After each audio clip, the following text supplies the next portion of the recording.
Welcome back to the Matt Fryer Golf Podcast. It's been a little while, but we are here, located back in the studio. Myself and Tom here to bring you some golfing pearls of wisdom. Feel like I should be saying Happy New Year. It feels that long. It does. But we have in fact managed. One this year, I think. No, I think two. We did two, Two in and then I January. did one with Alex, didn't I? We do apologise for the short intermission that we had. Over the past few weeks, I've been in Ireland, you were in Turkey, one thing after another, both sort of busy and schedules not really aligning in any way, shape or form.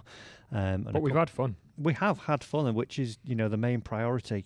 And what we will now endeavour to do is try not to miss a week, Tom. We're actually pre-recording this as well, knowing that. Yeah. Which is a big thing for us. That's like planning proper 101. So, yeah, you had a little golf trip out to Turkey. How was that? What a weekend. Have you been to Turkey playing? I've not, no. First time I've been. I would have got my hair sorted if I went there.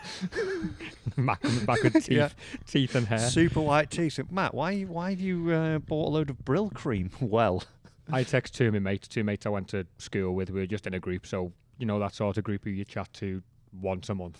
You don't keep up every day. Said, I'm just off to Turkey, lads. And both of them replied separately saying, what are you getting done? Really? It's just an assumption that you go to Turkey. I don't need hair. I don't think. I think my teeth are okay. I took it as a bit of an insult. Tummy tuck. Breathe in. But no, what a place to go and play golf. How many rounds did you play? Played 3 rounds, 3 days. If I got to do it again, I think I'd do a 5-day trip with 2 rounds of golf either side of sort of rest day. Ah, right, yeah, okay. Just to give you a hangover, a little bit of a quell. Yeah, the third day was we were playing better golf as a whole group, but you kind of thought, you know what, a day on the short game area, practicing, a couple of beers maybe around, but not doing too much would be ideal. No. But yeah, what a place to play golf. We played Caia Palazzo, which is a lovely golf course, played there twice, and it was nice to play for the second time. Knowing where you're going. Knowing where you're going, yeah, it makes a difference. And played Likia Links. Likia Links. You're getting some trouble on the old pronunciation of that, couldn't you? Well, you could do. Yeah. You could indeed. Beast of a course. Yeah. 7,200 yards. Everything in meters, which was fun. So we had to translate that, as you do. It wasn't 72 metres then? No, 7,200 yards. Right. And it was just treacherous. I've got a video. I might slip it into this episode if we get the chance. Of a 7-putt. Put it on the Insta. Oh, Insta. 7-putt. Not me, thankfully. Everyone on the hole. I think most hit the green in 2 and everyone blobbed. Because it was the most illegal pin you've ever seen. The ball come back to your feet. The only person who made any points made a 3-pointer because he missed the putt and it come back down the hill like Happy Gilmore-esque. I've seen a 6-putt before, but never a 7. Well, I've got 7 for you, Matt. Right, okay. Well, make sure you check that out on the Instagram. If you aren't following us over on there, it's the Matt Fryer Golf Podcast to go and witness a 7 whack. But yeah, you said short game there, which brings me on nicely to a little running order, Tom, for today. I've had a short game lesson with I've got another coach. So I've got my swing coach, short game and strategy coach. We've had some time with him over in Ireland last week. If you get to 10 coaches, yeah, and I haven't been considered, I'll start to be really insulted. That's fair. That's fair, yeah. Okay. You could be my Turkey liaison coach. Yeah, so we're going to talk that lesson because I do think it was one of the best lessons I've ever had.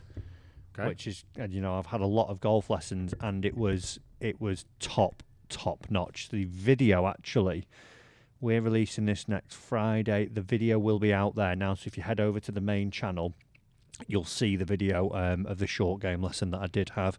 We're going to talk winter golf as well, Tom. It's very much winter conditions here in the UK. Fly to Turkey. Yeah, fly to Turkey, that's it. But we're gonna suggest 4 things that golfers should be doing to get ready for the up-and-coming season. It feels like it's coming in quick to me now. It feels like we've got January out of the way. We're starting to see sort of PGA Tour ramp up. I always think and the DP World Tour, when that gets around to that sort of South African swing, season's like just around the corner. It's only 50 Well, as we record this, it's 50 days to the Masters.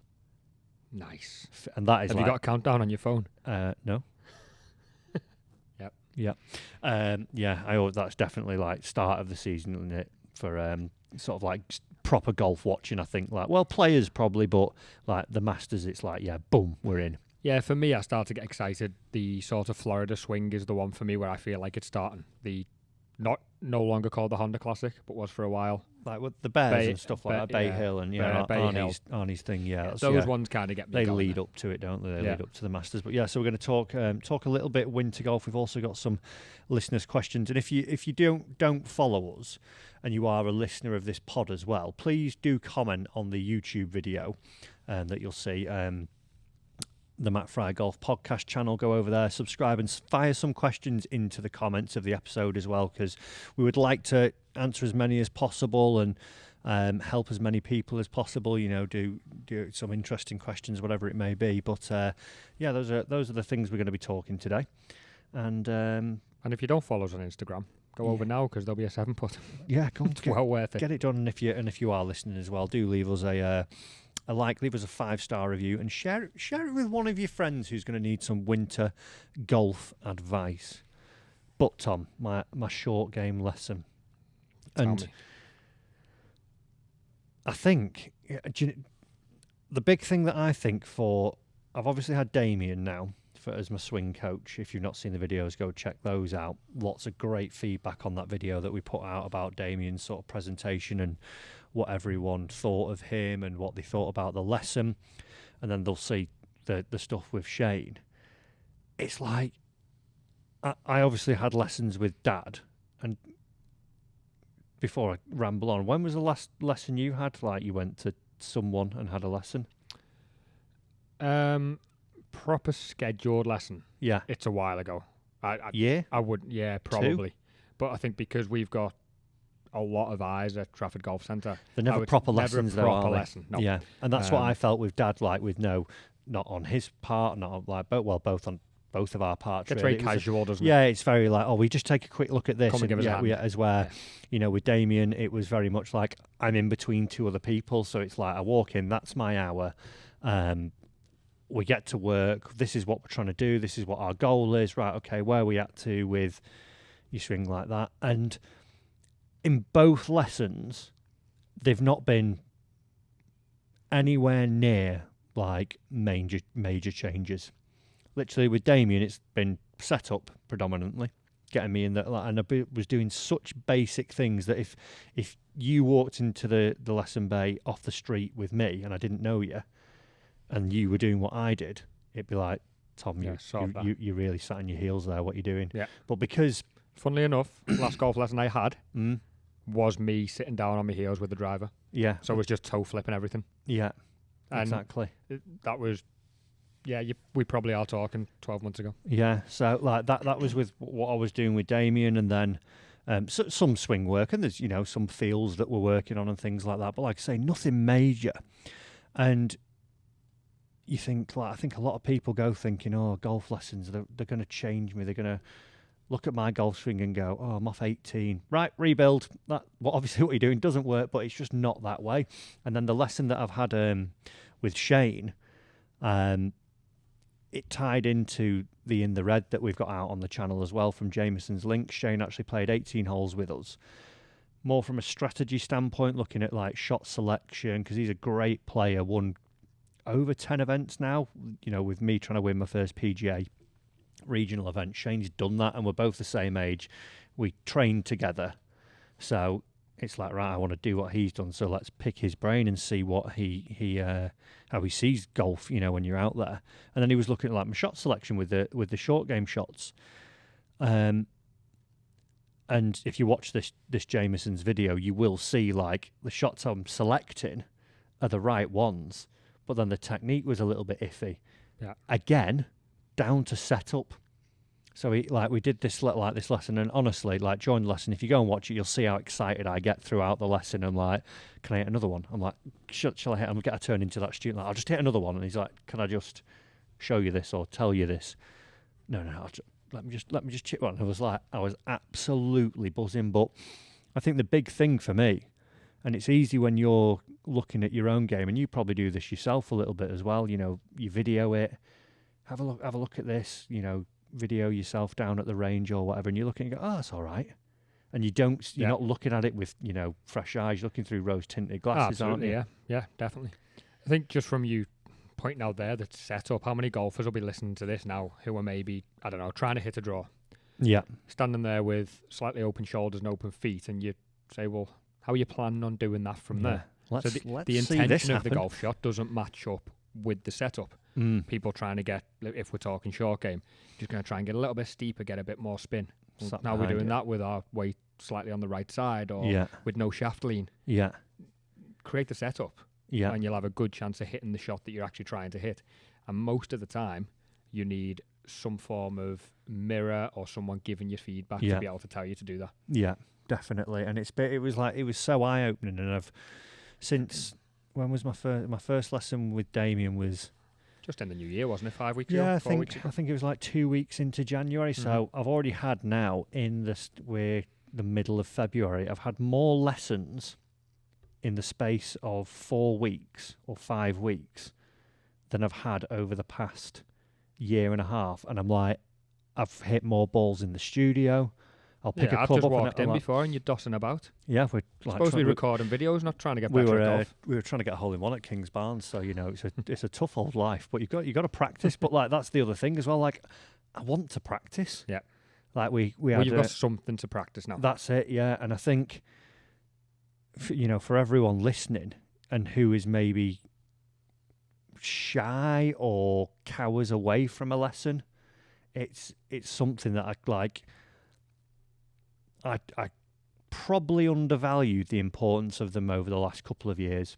Even though we give them out on the channel and things like that, and we say, right, okay, if you're doing this, you're doing that, but an individual lesson for someone to say, this is what you need. This is what is actually causing the fault here. The tips are great that we do on the channel and what a lot of other channels do.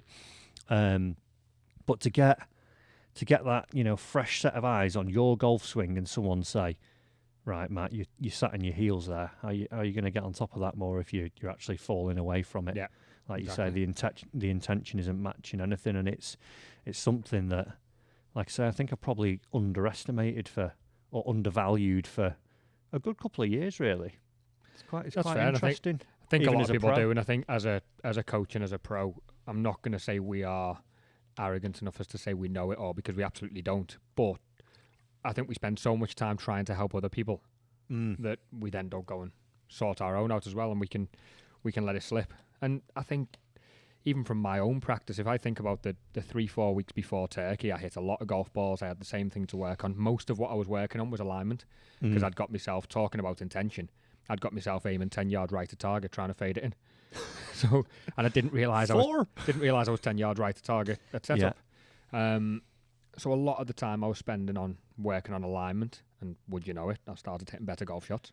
But just having that something to work on, having someone come and walk behind me and say, yeah, that alignment's better, or it's not, having the alignment sticks out all the time. Yeah. If you've got a focus and intention and everything matching that intention, you'll be a little bit more excited to practice as well. I think that's where you are now. Yeah, I was just going to say, you're just more excited to do it. For everyone who's playing, do you want to have more fun?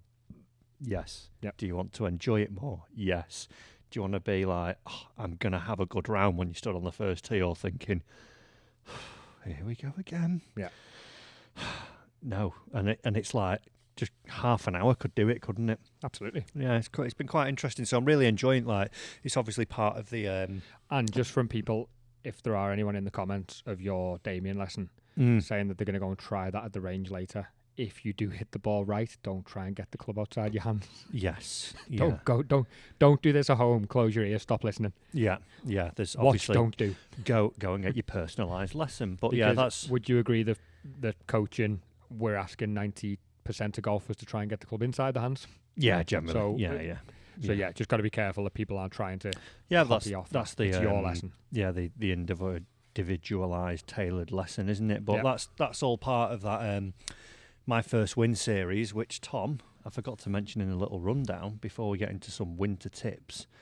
I have a competition now. As this has gone out, Oh, it's done. This podcast is It done. goes out, it's done. We're jumping forwards to go back in time, to jump forwards in time to predict what happened back in time, but I'm talking about the future now. Yeah, got you. Do you know what? I did you understood not lose all it? that. Yeah. That means you're playing golf this Monday, but we're not releasing this podcast till next Friday, so it's already happened. Yeah.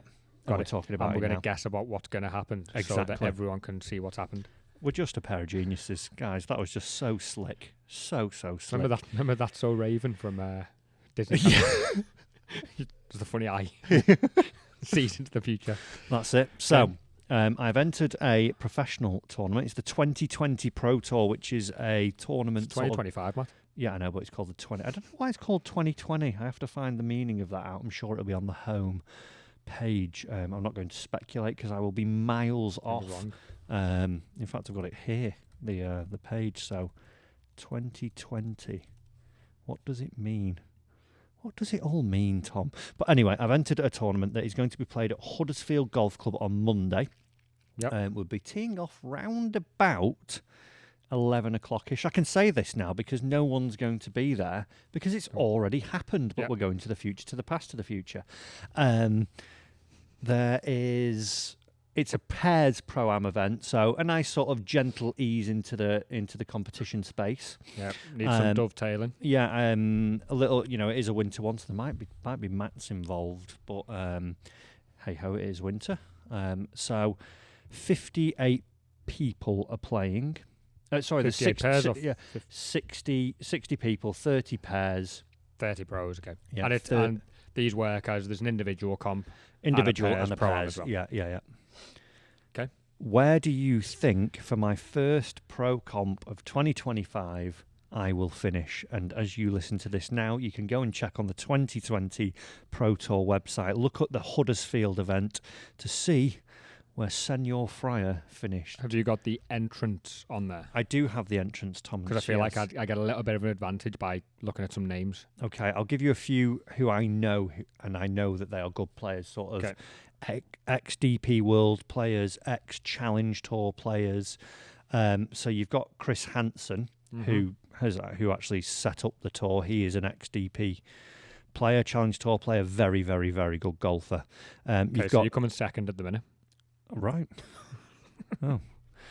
You've got, who else did I see earlier who I knew? Nick Marsh, very, very good golfer. Marcus Muir. Fourth.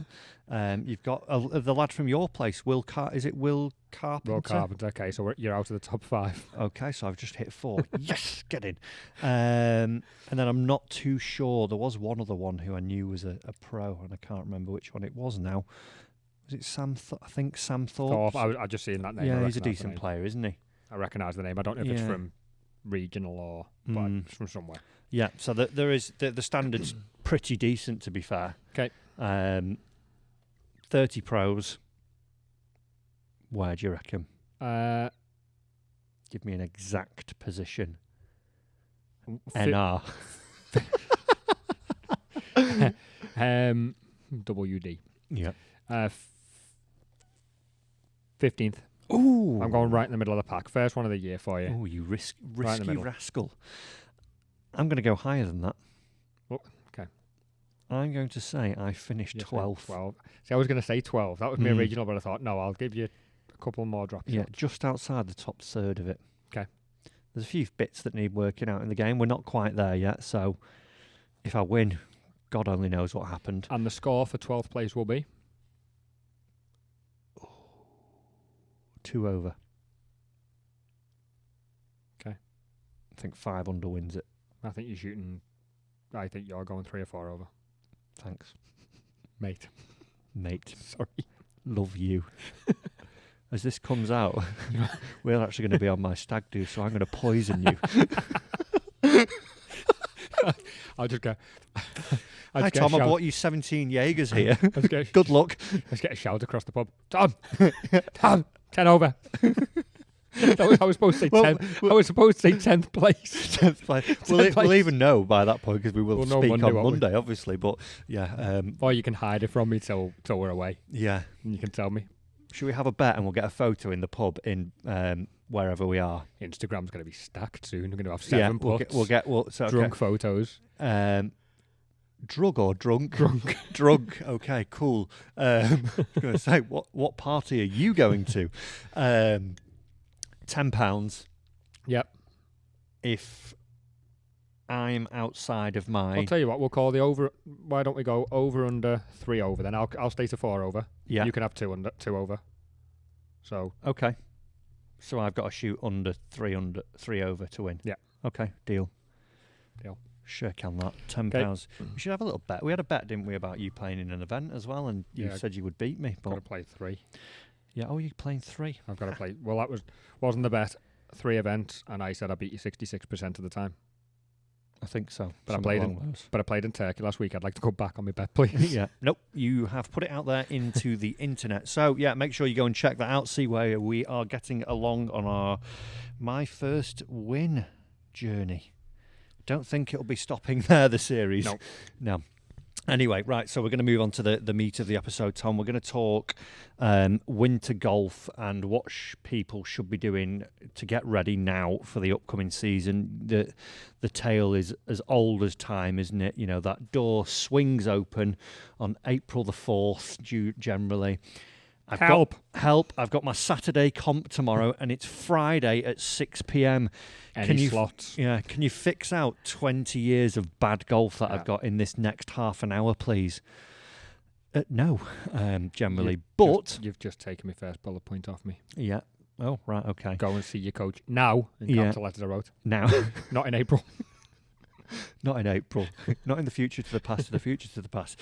But yeah, we're going to go through 4 things that we think if you do these things now, starting, where are we with the 13th of February today. So you've got, let's call it... This goes out on the 21st of Feb. Yeah, so you've got 6 weeks till the season pretty much kicks off, where you'll be on your full tees, back on fairways, back chipping, putting. Don't get to just clip little wedge shots off mats anymore. Yeah, you'll be now. Hopefully not wearing 22 layers of snood, hand warmers and all that. It'll be golf as we know and love it. So, Tom, first thing, I think we're going to know where you're going to go with this, but what is the first thing that the golfers out there should be doing if they want to prepare properly for the upcoming season? It honestly is. If you haven't been seeing your coach over the last 4 months, 3 months working on something, do it now, not when you've got that first comp of the weekend, or even worse, when you've messed up your first comp or first weekend. Just don't wait until then.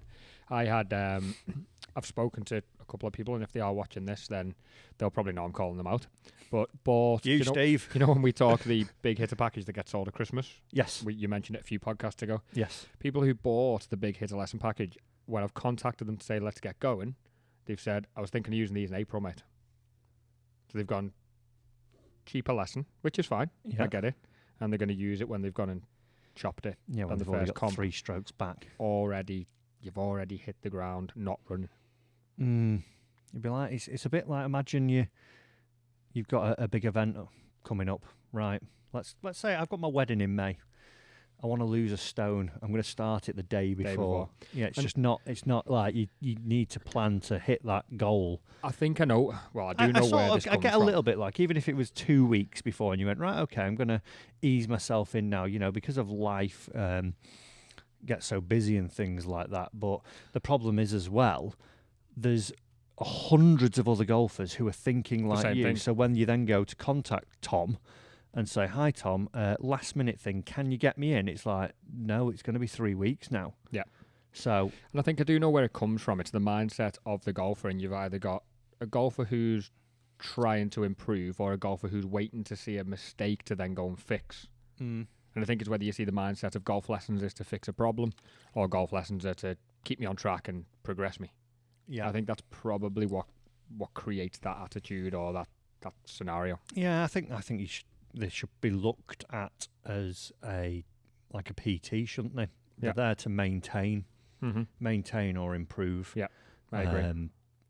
I'd like to say there, I've had more lessons now in these 5 weeks than I have over the last couple of years. Proper lessons, scheduled lessons, and I feel like I can see a lot more, light at the end of the tunnel already. There's, even just from an enjoyment standpoint, it's there.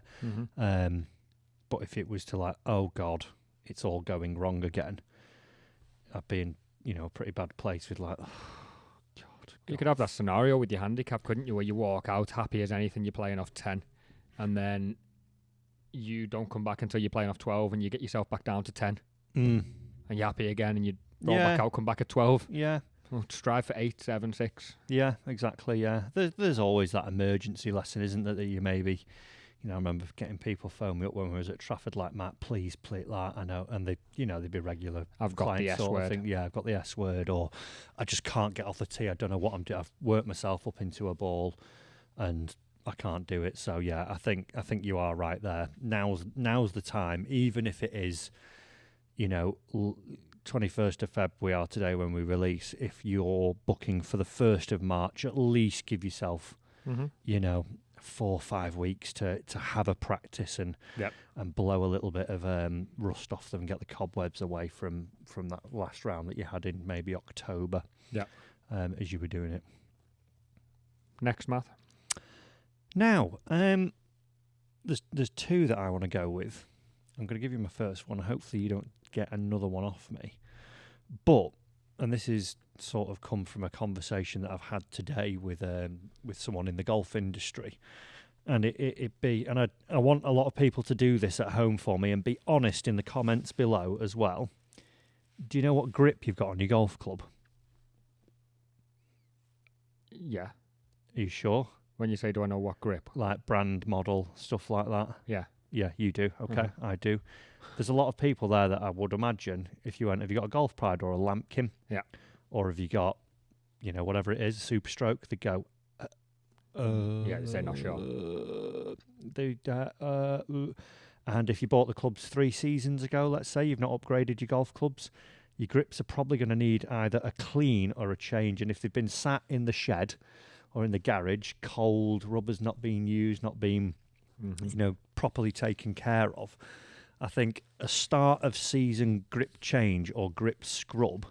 Just to stay on your point, probably a whole club MOT because your lofts and lies have been hitting off mats all winter as well. Yeah, if you've been practicing and stuff like that, yeah, that's one of the things you can venture down that road as well. But yeah, it's amazing how many people don't know what grip is on the club. Yeah, and also. A grip. If we were to go really into this, go and get a grip fitting, because a lot of people, like I say, if you've just walked in and not been custom fit and you bought them off the rack, it'd be the same as going into the shop and saying, "Can I have a glove, please?" And I hand you a small, yet you're actually an extra large, and you go, "Well, that's the glove, mate." Yeah. It doesn't fit. It's too small. No, that's the glove. Same with your grip. So one thing I think a lot of players should do, and like I say, even if it's just literally a bucket of hot soapy water, a nail brush or a scrubbing brush is generally good. Go and get them out, give all 14 clubs a good scrub down, and you'll be amazed how much they, how different and how sort of new they feel in your hands. And as you're coming into the season, it's the first point and the only point of contact that we have with the golf club. Mm-hmm. If it feels a little bit better in the hand straight away, more than likely you're going to get off to a little bit of this feels, like it used to, instead of thinking, this feels a little bit slippy and slidey, and then you lose a couple of miles per hour off your club head speed, lose a few yards. Next thing you know, the ball's not going as far. Start squeezing the club a little bit tighter so you don't release it properly, or you could be all sorts of. There's a multitude of things that could go wrong. So it seems sort of simple, but if you are the person who's pulling those clubs out of the garage for the first time in 2-3 months, they've been in there, the spiders have been creating cobwebs in the bottom of the bag, get that kettle on and make sure that you're getting your grips nice and fresh and ready to go. And if they're to the point where they look shinier than a snake's belly, I think a trip down to the local pro shop and a re-grip might be in order for you. Yeah, outside the box, that Matt. You went. And I didn't want to give I didn't want to give you those generic ones, Tom. Yeah, I'm better than that. You are. Well done. Yeah, apart from the fact that the reason you thought of that is because you had a conversation with someone from the industry today. I actually changed my grips last week as well. So did I. You cheeky little. So did I. Why did you do it? Where did you nick them from? Didn't want to buy new clubs. Fair. I've been tinkering with the idea of getting new irons, and I just can't do it. So I'll get rubber instead. So I'm cheaper to get new irons. Have you seen the price of grips? I know, they're wild now, aren't they? Some of them. Ridiculous price. Yeah, what have you got? I've got the new Align Max. Okay, do you have reminders on your grips? No. Do you like them? Not necessarily. I don't know. Like, is it because they're intrusive? You can yeah, sort of it's a feel visual it. thing. Oh, are you talking about the Yeah, alignment mine on the have got the reminder on the back. I've tried them. No, I can't get used to the feel. They're quite uncomfortable. These definitely are. And they are. I'm sure they will be initially. I'm Yeah. sure if you stuck to them, it'd be fine. For me, I'd never actually have them on. I need the same grip all the way through my golf bag. Yeah, I generally try to do that. I've not got these couldn't- on my wood because, with the changing neck thing. Oh yeah, of course. I couldn't have them on my wedges because, especially around the greens, I weaken and strengthen my grip a bit too much, just depending on the shot. You Yeah. think stronger grip, trying to hit down a little, trying to get a lower spin one, bunker shot, club face is going to be open, it won't fit in my hands properly, and then I've got different grips through the bag. Yeah. So I'm going full shot with a 54-degree wedge. Yeah. I'd want them because that's what I'm used to, and then a little trapped one, trying to send it in with a little bit of spin, it'd be the wrong position. Interesting. I've got them, and it's been quite interesting playing the first few rounds. Well, I played 18 holes and hit quite a few balls with them, and I did it from a grip, like holding the golf club. My right hand just sneaks off, and it was like as soon as you get them in, it's like in the trigger finger. Yeah. And it's bizarre. So I'm quite interested to see how I get on with those for the next couple of months, because it was something like, say, I detested them, but then I was like, do you know what? Like, put it all aside, just literally see if this kid, because I've got a club that I'm hitting balls with as well to warm up with, that's got a training grip on. Yeah. And I was like, well, if you're doing that when you're warming up, why not? Follow on from there. But I hit 3 balls when you were getting ready to come and record before. how did they with feel? yours. I'm a fat shank, so I'm not. Yeah, not I'm for you. I'm not using them. Right. Third thing, Tom. If you are listening from a location of England or somewhere else cold, you've probably had Migrate. no chance of go back to the point, go abroad. You probably haven't hit many short shots. You've probably been going the range, and everything's been 3/4 swing or full swing. Not as many people are hitting half shots on the range, or just one of my favourite games used to be when I was younger, just clip it over the stones, just trying to land it on the very back edge of the front part of a range. Oh, yeah. Yeah, no one plays those shorter shots. I appreciate you're not hitting it onto a green. You're not seeing the ball react. But It's touch, though, isn't it? Striking it, feeling it, because the first thing you lose, and again, we all felt it in Turkey last week. We got over there to fast greens, sticky grass, and it took us a round and a half, 2 rounds, just to get used to the feel and touch again. Yeah, it's the third first round with thing that different golfers. goes, isn't it? Yeah. As soon as you can start moving the club at speed again pretty easily and find the shape of your swing, but that delicate little touch, yeah. Go down the range with a couple of wedges and don't hit a ball more than 80 yards. Just try and get your yardages right, distance control perfect, carry distances, that is. Do you think people see that as like a waste of balls on a range? Like, Absolutely. I've paid a tenner, so I'm going to get my driver out and 100%. spank it. Yeah. So I'm not going to hit these 80s, but it's still the same thing. Like, you're still hitting it out onto the field, whether it's 10 yards or 200, you're not getting it back. And if your golf course has got it's still the bit of a same short- price. it's the same thing. You go through them a bit quicker. Ball's only in the air for 3 seconds instead of 6. But work on your strike. Focus on your strike. Make sure you're not getting those little chunk and runs off the mat, because the mat will let you get away with them. Yeah. The grass won't. You'll be in for a shock when you do get to the golf course. Work on everything less than 80 yards. If you're lucky enough that you've got a golf course with a short game area that's intact, get down there on the dry days now. Yeah. Get down there, start getting used to clipping a ball off grass. If you can strike a ball... It's like bunker shots as well, if you've got those as well. Yeah, you can throw that in, like, when was the last time you were in a bunker? October. If you can clip a 30-yard wedge now off current floor conditions, ground conditions, you'll be doing all right when it dries up. Oh, yeah. You'll be a wizard. So figure out how to hit it off these current wet lies and where there's not many blades of grass. That's a great point, that. And you'll be fine. Yeah, if you can do that, if you can start up and down in it from now, Because you get away with nothing. You are money, aren't you? Yeah. Even if you've got a little preferred lie, you've still got to, have that commitment and determination and belief to go through the shot. Haven't you? Any little bit of hesitation, that soft ground finds you out. And that's a great point. Go and do that. Excellent. Right. So what have we had thus far? Go and get your lesson now, ASAP. Yeah. Get your grips a little bit of an MOT, and if you want to take it a step further, loft, lie. Yeah. Even potentially look at changing clubs or if there's one that isn't in there, we've got get the short stuff figured out. Yeah. For me, Tom, it goes back to another tech issue, as it were. And now's probably a great time to do it because you can do it indoors. And that is go and get some gapping done on your golf clubs. Good shout. The sort of, go and see your golf coach. Even if you didn't want to go for a lesson, if you went and found a PGA Pro or a someone who has a TrackMan, a GC Quad, whatever it may be, that does gapping sessions as well, that will help you coming into the new season, because you might have had an injury in the off season. You might have done some other training and got a little bit leaner and a little bit quicker and a bit more muscly or whatever, or you might have put a bit of weight on and slowed down a little bit. You think if your last game was 4 or 5 months ago, it's nearly half of the turn around the world. So as we get older, we're going to get slower generally. But if you can go into the season knowing how far the clubs that you have at the minute actually go, even on that first round that you play when you come back, if your let's say general thought that you hit the 7-iron is 150 and you go out there and you get into that first round and it's not quite fully, especially over here in UK, it's not fully summer and you're thinking, right, 150, and your third hole's a par 3 with water in front of it and it's 145 to carry it, and you think, oh, pins on the front, slightly downwind, you pull 7-iron and don't quite catch it, splash. Yeah. What? My 7-iron always goes 150. What's gone on here?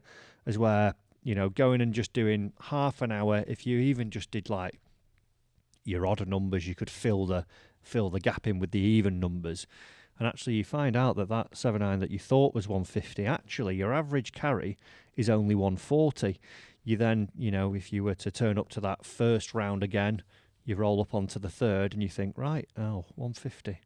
Probably need a 6 or a 5-iron here to get over this. And without even making any swing changes, you've actually just made a strategy choice that didn't actually require you to get better or anything. It was just having a better insight. I'd take it one step further as well and maybe invest in a like a distance tracking device for your clubs, so like the tags that I have for ShotScope. I think you can get like one for, I want to say it's like 125 now, one of the watches, and you can get the tags for 99 quid and use it on your phone, and then that app as you're going is just giving you data and giving you actual. They're so useful. People data. People I coach online now, especially, and then certain people who are in person, if they've got data from ShotScope, Arcos, any of them, then it's perfect because I get to see the round. I've got a online lesson later who's been and played a few rounds, and I've seen them on Arcos today before we have an online lesson. Yeah, and it's perfect. Like you say, you can't lie. You can then have an open conversation about what's happening. You know what it's like if you come in for a golf lesson. What happened in your round of golf? I feel like I hit the driver well, but this happened, happened. Great. Yeah, putting was unbelievable. Did you have? 39 putts. Yeah. What's bad? It's fine. It's all right. You get to see exactly where you're doing well and where you're not. Just on distances, I got a bit of a shock in Turkey because talking about that swing playing before swing change. You realise you're a papa. Well, I lost half a club. Didn't lose half my club. Didn't snap it and then throw it in the water. Oh. But lost half a club's yardage because as I've been standing there over time, not realising, aiming slightly further right, making sure I still start it left, I'm de-lofting the club, trapping it a bit more. Yeah. Launching lower, hitting it a bit further. The other sort of the de-lofted pull goes further. Yeah. So then all of a sudden, aiming the 5 or 6 yards left that I should be and playing an actual fade that I should be. It was just a bit of a softer flight. And it took me a round and a bit, man. It got to the middle of the second round. I was like, I'm taking more club. I'm going more. I'm going to do it. So your yardage can change with, as you say there, with the swing change you've made. And I've made an improved swing change there and lost distance. That's not a bad thing. How many people we see saying that one went further? Yeah. Pulled it 50 left. That's why it went further. Yeah, even like my new clubs that I've got, they're almost, back to old traditional loft. So it's taken me a little bit of time to say, right, well, I'd want to hit 7-iron here. Is it going to get there? No, it's probably 6-iron, and you're going, That's going to go over the back in it. Oh wait, no, it's different. You Lot like struggle it's to commit to the swing. yeah, it's 2 degrees weaker, so it's Yeah. like it's actually a 7.5 iron. So Yeah. yeah, I think getting some like the amount of golfers that I stand with, and when we're out on the golf courses or speaking to people, I think there's that Instagram channel. I can't remember the name of them that go round and say to like guys and girls on the range, "How far do you carry your driver?" Oh, prove it. Yeah, Right, yeah. and then they Showers. get the launch mount. It's brilliant, and it's like 250, 275, and they're like Showers. and there's like not many that actually No. complete it. No. So yeah, I think a really good thing that could help you out so much and just give you a great insight and help you make better decisions when you're out on the golf course. So I think there, Tom, 4 things. If we just run through 4 things that you should be doing now to get ready for your winter golf. Number 1. Get booked in for your lesson ASAP. Number 2, give those grips a good scrub and make sure that they're ready to go for the upcoming season. Number 3, what was number 3, Tom? It was back to you, and it was gapping. Gapping, and then number 4 for you was. Did you say start practicing short game then? Oh no, we didn't have short game. No, so Short game. Yeah, so you should be. Just to recap once more, because I messed that one up. I did stop listening to you, sorry, because I'm just getting listeners' questions ready. So I'm- you deal with this bit, and I'll deal with this bit. I'm used to it. Got it? Yeah, so 1, lessons, get them booked in now. 2, get your grips ready. 3, make sure you start practicing your short game as soon as possible. And number 4, get some distances for the clubs that you have in your bag. 4 things that you should be doing to get ready for the winter season. Tom, to top us off with this episode, some listeners' questions.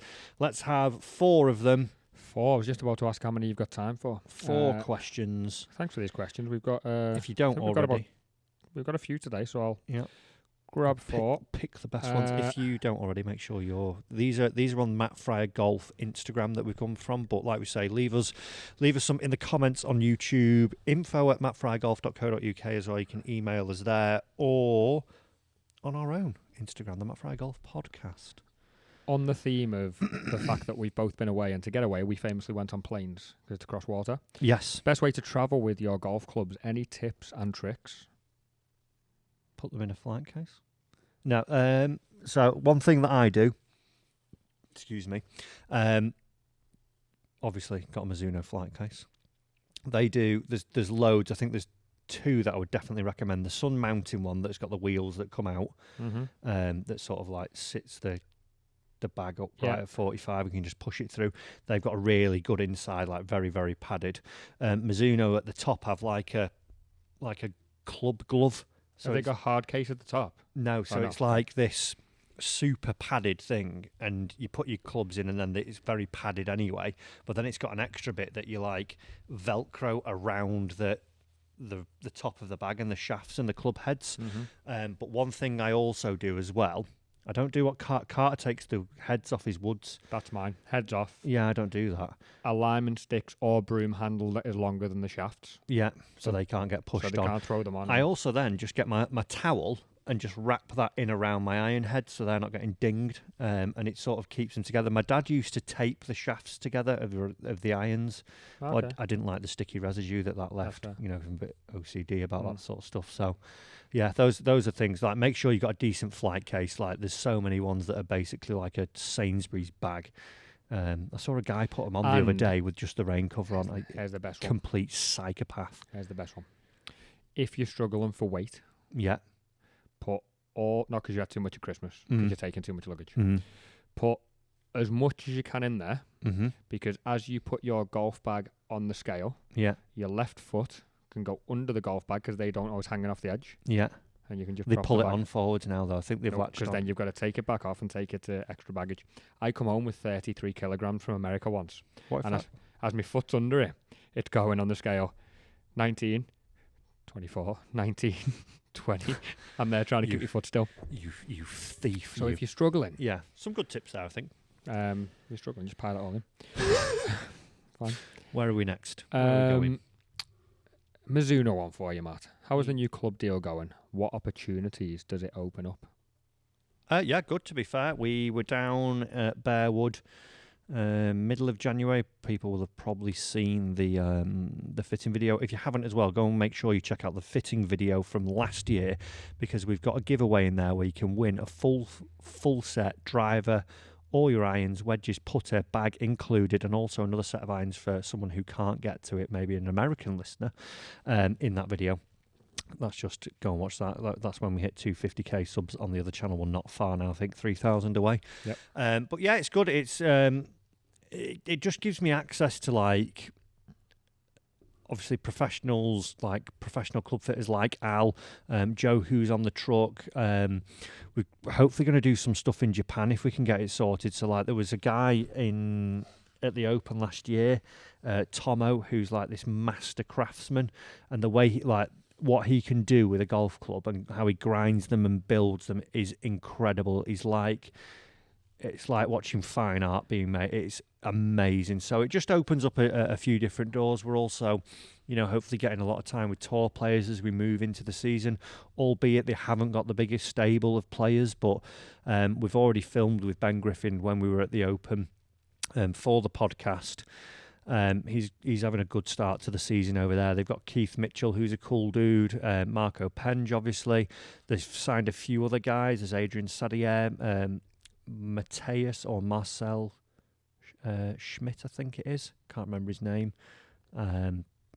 German lad, though, who's, again, kicking on nicely on DP. So it's just going to hopefully give us a bit of access. I was actually chatting to one of the tour players last night about doing a 30-shot challenge. He's not a Mizuno staff player, but he has Mizuno irons in the bag. He's won 5 times on tour and played in the Ryder Cup. So leave a comment down below if you think you know who that is. So they choose Mizuno. So he's got the irons in the bag, and we were chatting last night on Insta, and he's going to come. He's got a week off now, 2 weeks in SA, week off, 2 weeks in somewhere, and then we're filming a video after that. So yeah, it just hopefully puts us in front of different things. Like I've got my invite to Port Rush already to play the Open course the day after the Open with Mizuno, which is absolutely awesome. Like a dream come true. Did it this year at Troon, or last year at Troon, which was like just an incredible day, and I've been lucky enough to be asked to do that again this year. So yeah, just plenty going on. Yeah, different content bits really.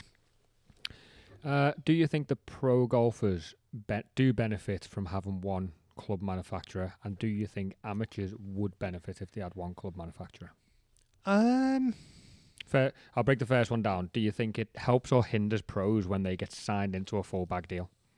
Or do you think a lot of them try another one and think, I wish I could go and get that I driver think in the bag? Like when you see a lot of them are on like 12 club deals. 12s are a lot. So you won't generally get that many tour players that are on a full 14 club deal.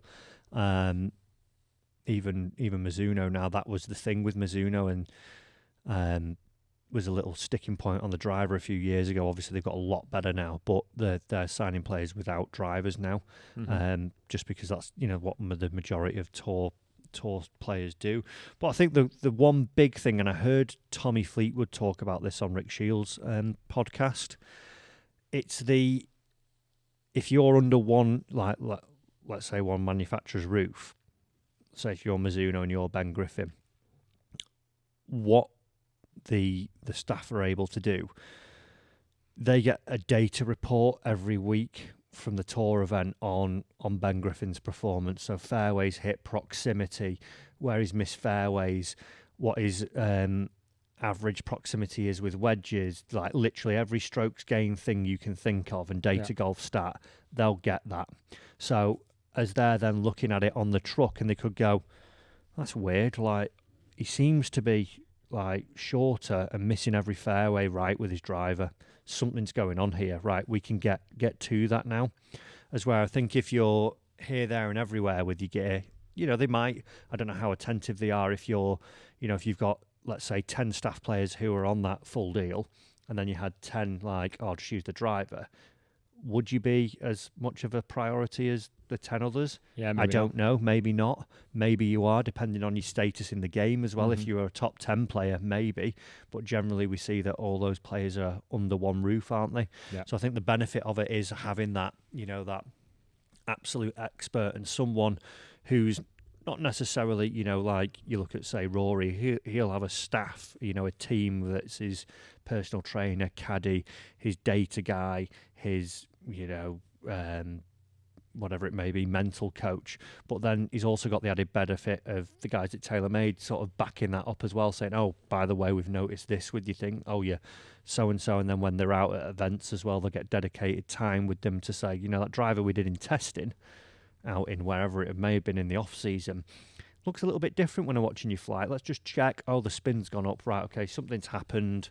There we go. So I think that those are the benefits. Like you say, you've got a full team, haven't you? You feel you're part of a big team. Maybe the only other negative is like you are in that one company. If you tried someone else's driving, you're I really like that, but no, I can't do it. But when you the thing with the tour player as well, they're not getting everything off the shelf, are they? No. If you want something that's maybe a prototype. We all love everyone else's driver anyway until we actually go and buy it ourselves. Yeah, exactly.